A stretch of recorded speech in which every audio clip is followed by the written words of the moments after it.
Bienvenue dans la Bible lue. Ici, nous lisons la Bible pour vous et avec vous. Il n'est jamais trop tôt ou trop tard pour faire de la lecture de la Bible une habitude et une passion quotidienne.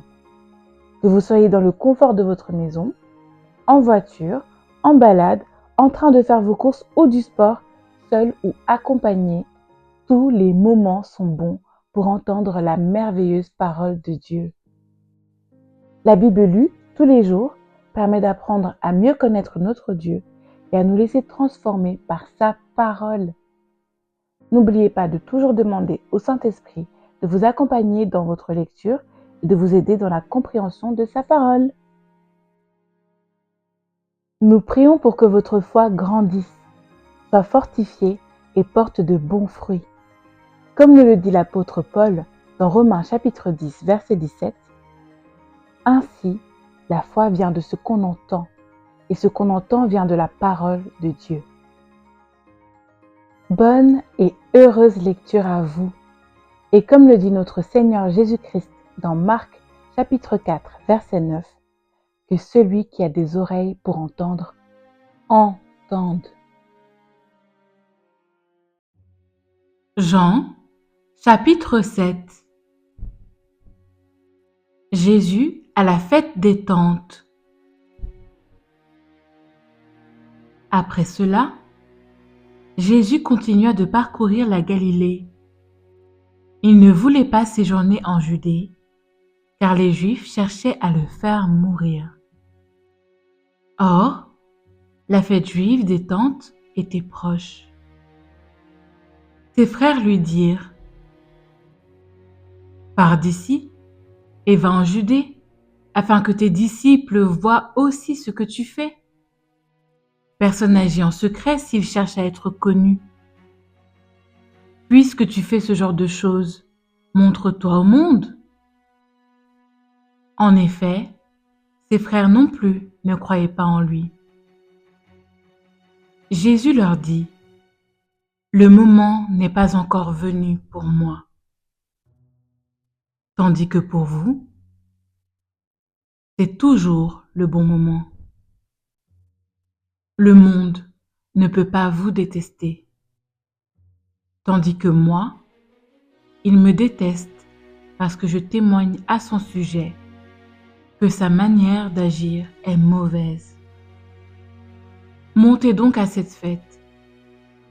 Quant à moi, je n'y monte pas encore, parce que le moment n'est pas encore arrivé pour moi. » Après leur avoir dit cela, il resta en Galilée. Lorsque ses frères furent montés à la fête, il y monta aussi lui-même, non pas en se montrant, mais comme en secret. Les Juifs le cherchaient pendant la fête et disaient : « Où est-il ? » Dans la foule, on murmurait beaucoup à son sujet. Les uns disaient : « C'est un homme bien. » D'autres disaient : « Non, au contraire, il égare le peuple. » Personne, toutefois, ne parlait ouvertement de lui, par crainte des chefs juifs. C'était déjà le milieu de la fête lorsque Jésus monta au temple et se mit à enseigner. Les Juifs s'étonnaient et disaient : « Comment connaît-il les Écritures, lui qui n'a pas étudié ? » Jésus leur répondit : « Mon enseignement ne vient pas de moi, mais de celui qui m'a envoyé. Si quelqu'un veut faire la volonté de Dieu, il saura si mon enseignement vient de Dieu ou si je parle de ma propre initiative. Celui qui parle de sa propre initiative cherche sa propre gloire. Mais si quelqu'un cherche la gloire de celui qui l'a envoyé, celui-là est vrai, et il n'y a pas d'injustice en lui. Moïse ne vous a-t-il pas donné la loi? Or, aucun de vous ne la met en pratique. Pourquoi cherchez-vous à me faire mourir? La foule répondit, Tu as un démon qui cherche à te faire mourir? Jésus leur répondit, Pour une seule œuvre que j'ai faite, vous êtes tous étonnés. Moïse vous a donné la circoncision. Il ne vient du reste pas de lui, mais des patriarches. Et vous circoncisez un homme le jour du sabbat. Si pour respecter la loi de Moïse, un homme reçoit la circoncision le jour du sabbat, pourquoi vous irritez-vous contre moi parce que j'ai guéri un homme tout entier le jour du sabbat? Ne jugez pas d'après l'apparence, mais portez un jugement juste. Quelques habitants de Jérusalem disaient, N'est-ce pas celui qu'il cherche à faire mourir? Le voici qui parle librement et ils ne lui disent rien. Est-ce que les chefs auraient vraiment reconnu qu'il est le Messie?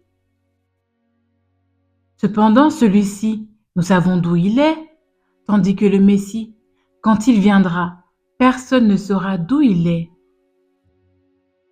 Jésus enseignait dans le temple.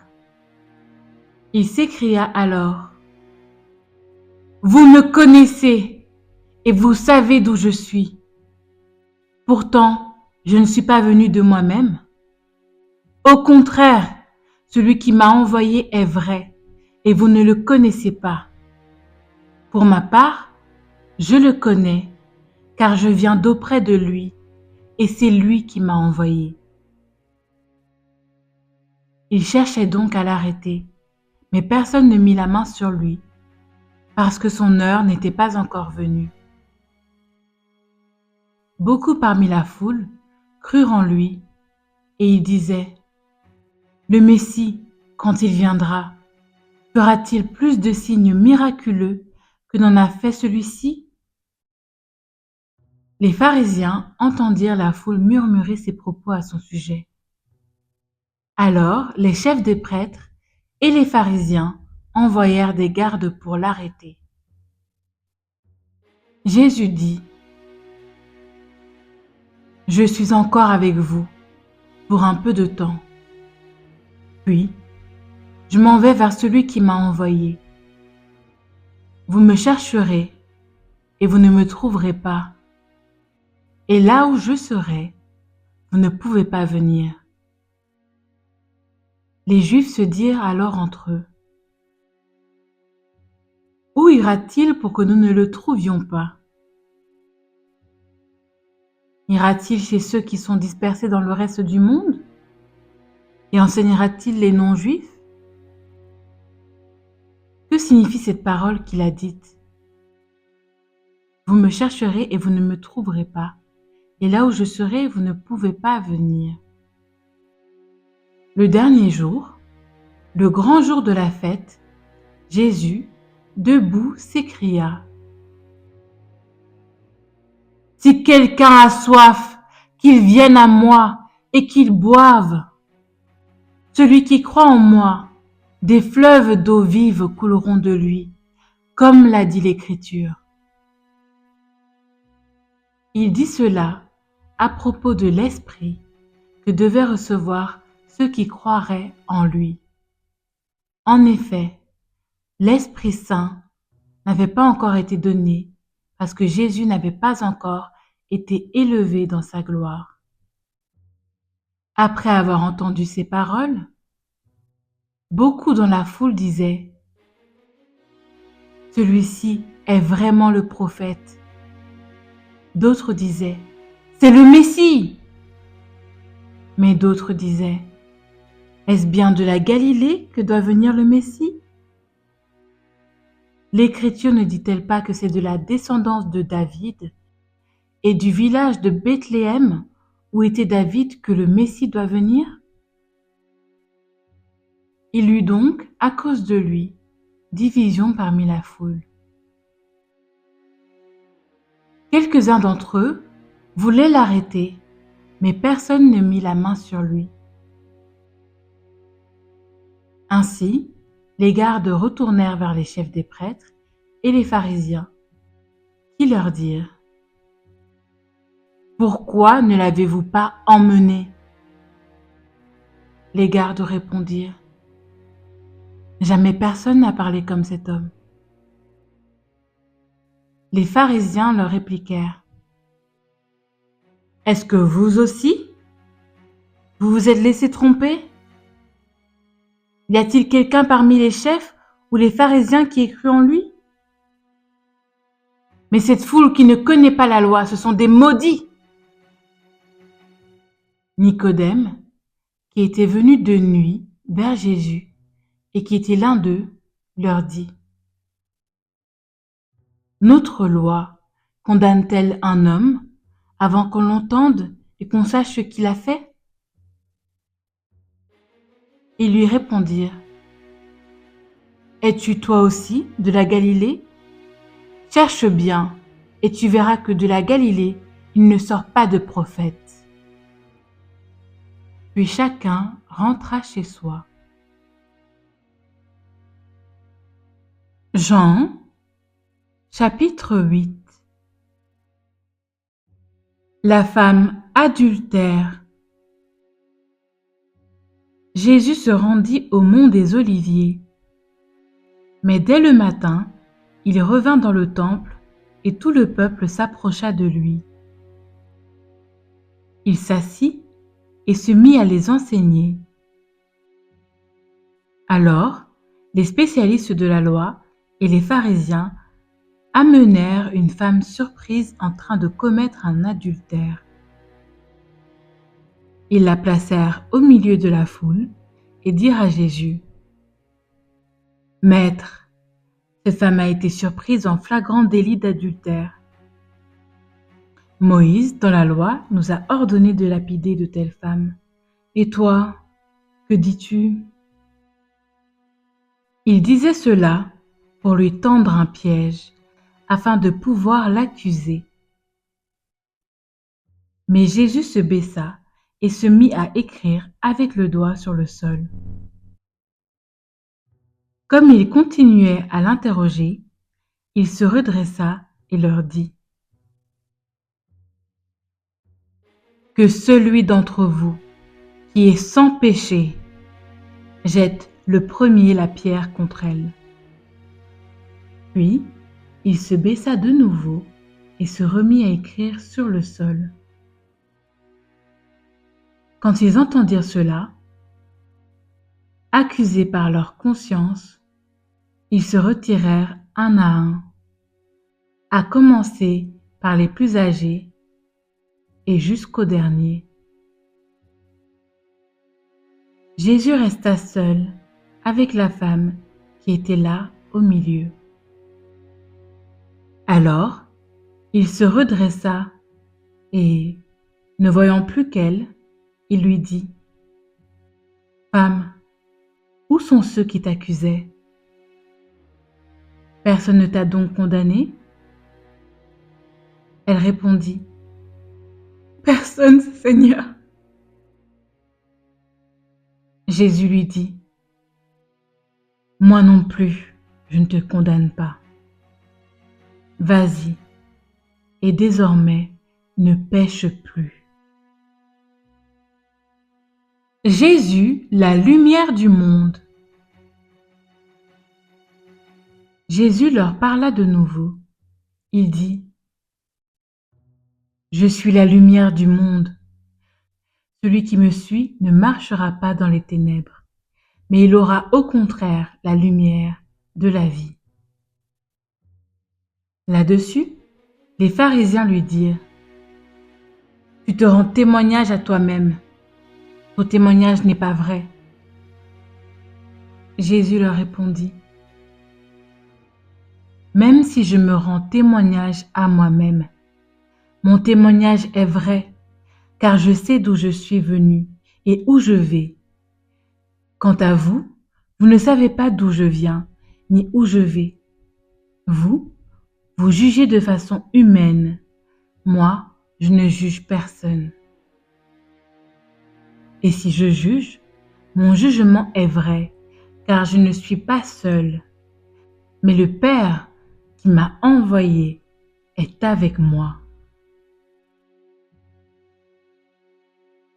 Il est écrit dans la loi que le témoignage de 2 personnes est vrai.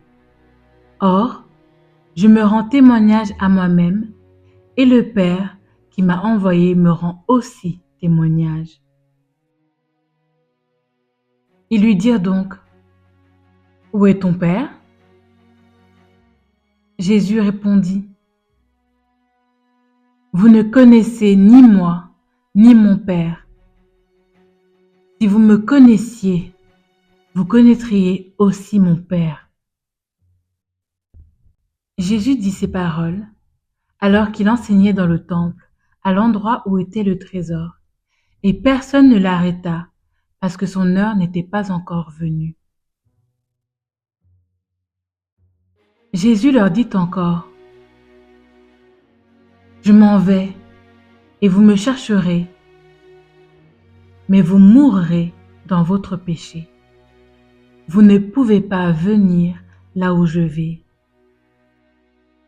Là-dessus, les Juifs dirent, « Va-t-il se tuer, puisqu'il dit, vous ne pouvez pas venir où je vais ?» Il leur dit, « Vous êtes d'en bas, moi, je suis d'en haut. Vous êtes de ce monde, moi je ne suis pas de ce monde. C'est pourquoi je vous ai dit que vous mourrez dans vos péchés. En effet, si vous ne croyez pas que moi, je suis, vous mourrez dans vos péchés. Toi, qui es-tu ? Lui dirent-ils. Jésus leur répondit, « Ce que je vous dis depuis le début. J'ai beaucoup de choses à dire et à juger à votre sujet. Mais celui qui m'a envoyé est vrai, et ce que j'ai entendu de lui, je le dis au monde. » Ils ne comprirent pas qu'il leur parlait du Père. Jésus leur dit donc, « Quand vous aurez élevé le Fils de l'homme, alors vous reconnaîtrez que moi, je suis, et que je ne fais rien de moi-même, mais que je dis ce que mon Père m'a enseigné. Celui qui m'a envoyé est avec moi.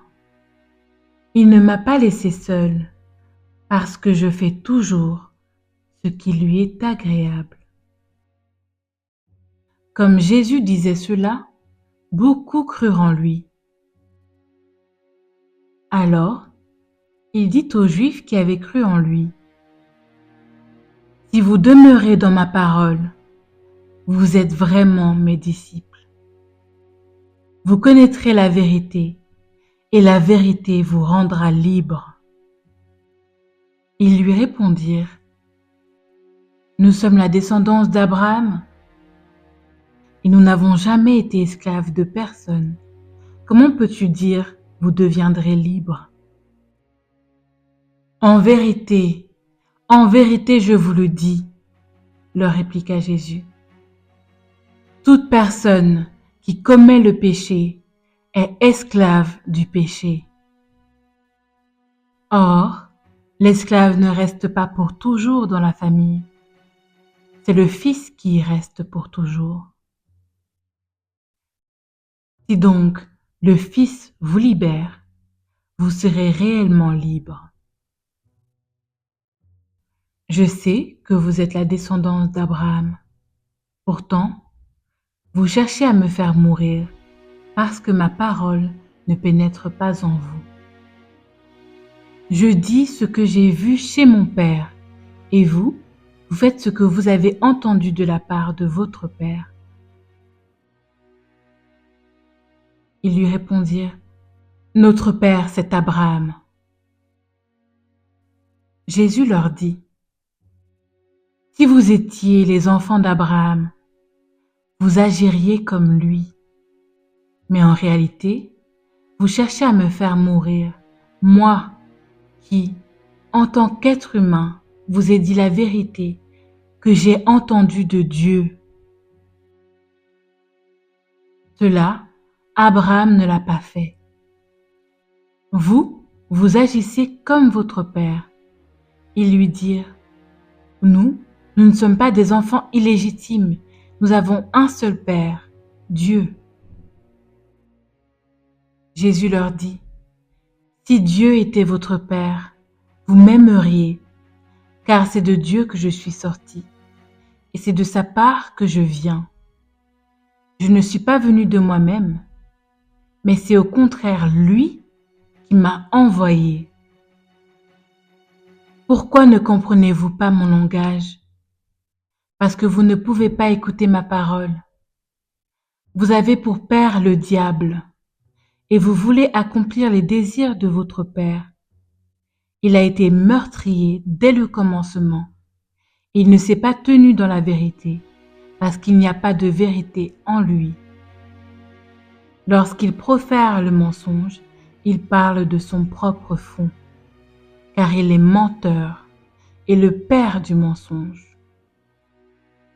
Mais moi, parce que je dis la vérité, vous ne me croyez pas. Qui de vous me convaincra de péché? Si je dis la vérité, pourquoi ne me croyez-vous pas? Celui qui est de Dieu, écoute les paroles de Dieu. Vous n'écoutez pas, parce que vous n'êtes pas de Dieu. Les Juifs lui répondirent, n'avons-nous pas raison de dire que tu es un Samaritain et que tu as un démon? Jésus répliqua, je n'ai pas de démon. Au contraire, j'honore mon Père et vous me déshonorez. Je ne cherche pas ma gloire. Il y en a un qui la cherche et qui juge. En vérité, je vous le dis, si quelqu'un garde ma parole, il ne mourra jamais. Maintenant, lui dirent les Juifs, nous savons que tu as un démon. Abraham est mort, les prophètes aussi, et toi, tu dis, si quelqu'un garde ma parole, il ne mourra jamais. Serais-tu plus grand que notre père Abraham, qui est mort? Les prophètes aussi sont morts. Pour qui te prends-tu donc? Jésus répondit, si je me rends gloire à moi-même, ma gloire ne vaut rien. Cependant, c'est mon Père qui me rend gloire, lui que vous présentez comme votre Dieu, alors que vous ne le connaissez pas. Moi, je le connais. Et si je disais que je ne le connais pas, je serais comme vous, un menteur. Mais je le connais et je garde sa parole. Votre ancêtre Abraham a été rempli de joie à la pensée de voir mon jour. Il l'a vu et il s'est réjoui. Les Juifs lui dirent, tu n'as pas encore 50 ans et tu as vu Abraham? Jésus leur dit, en vérité, je vous le dis, avant qu'Abraham soit né, je suis. Là-dessus, ils prirent des pierres pour les jeter contre lui. Mais Jésus se cacha et sortit du temple en passant au milieu d'eux. C'est ainsi qu'il s'en alla.